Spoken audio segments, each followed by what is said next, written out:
Hello, my dear learners. Welcome to my channel Chapter Chat, and today we'll read a beautiful poem, Ode on Solitude by Alexander Pope. So, what is an ode? Ode is a lyrical poem written about a specific subject. और ये poem Ode on Solitude, it is a 20-line poem written in 1700.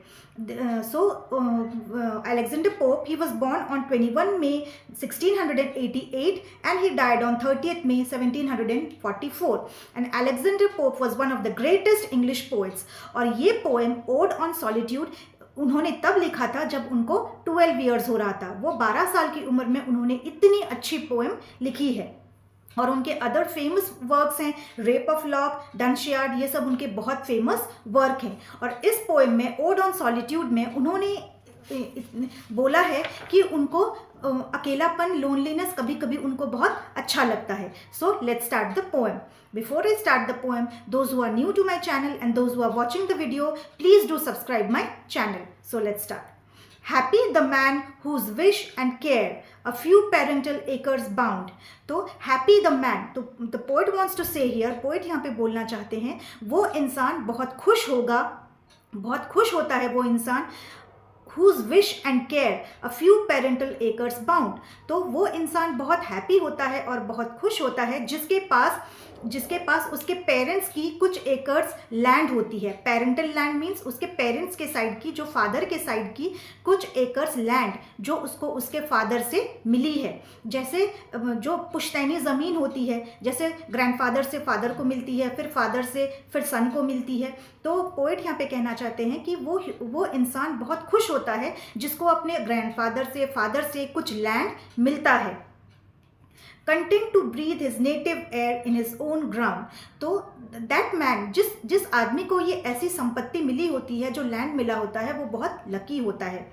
That man is lucky that he is living in his own ground and not running for money.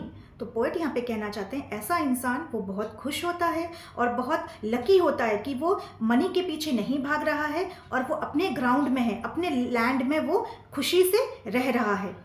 And he is very lucky, whose herds with milk, whose fields with bread. और whose herds with milk, यहाँ herd का मतलब होता है जैसे herd of animals। तो यहाँ पे पोएट एनिमल को दिखाना चाहते हैं और उसके खुद के एनिमल्स होंगे और उन एनिमल से उसे मिल्क मिलेगा जो अपने लैंड में वो मिलेगा उससे।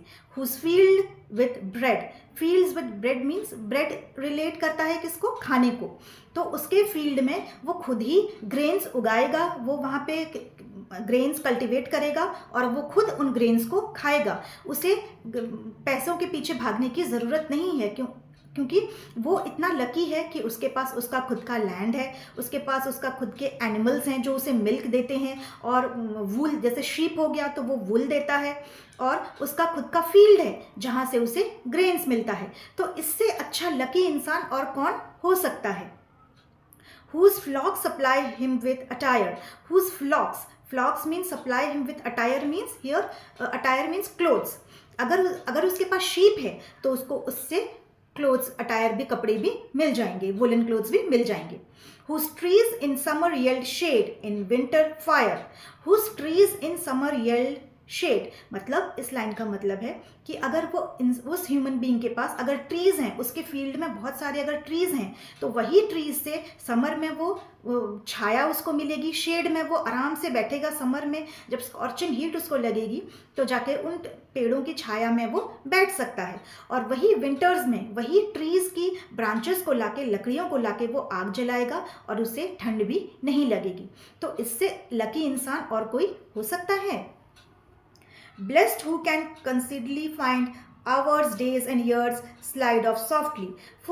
तो इस आदमी के लिए for this man hours तो ऐसे ही स्लाइड कर जाएंगे, उसे किसी चीज़ का पता नहीं चलेगा, उसे दिक्कत की, परेशानी की, किसी चीज़ की पता नहीं चलेगी, उसका लाइफ बहुत स्मूथली बीत जाएगा।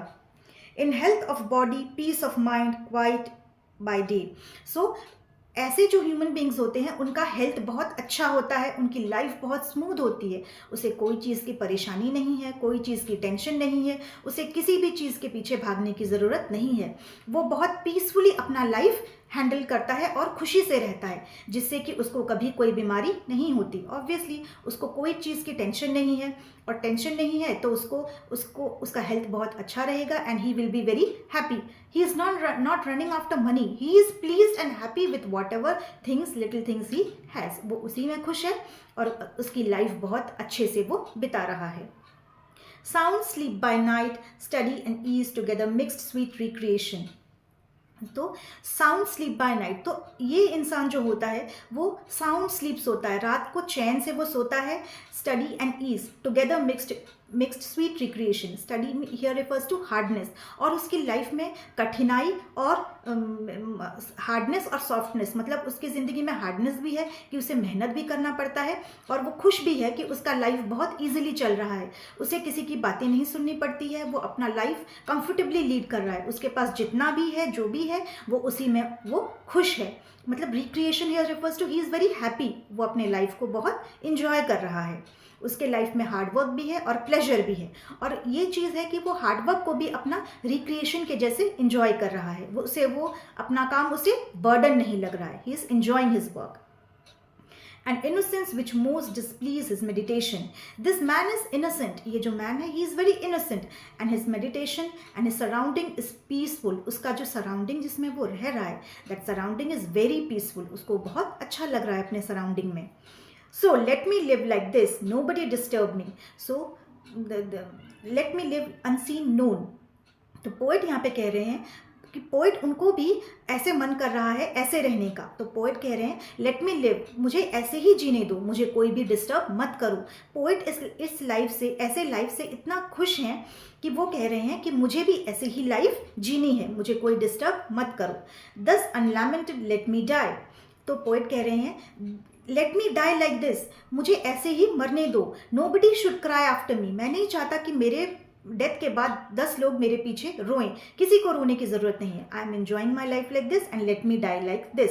कोई ज़रूरत नहीं है कि 200 लोग मुझे जाने, मुझे पहचाने, मुझे अपनी लाइफ सॉलिट्यूड में जीनी है, शांति से जीनी है और अपने खुशी से जीनी है, मैं किसी को दिखाना नहीं चाहता हूँ। Steal from the world and not a stone tell where I lie, तो स्टील फ्रॉम द वर्ल्ड, तो वो अपनी ज़िंदगी को वर्ल्ड से स्टील कर लेना चाहते हैं, वो दुनिया को दिखाना नहीं चाहते कि वो क्या कर रहे हैं।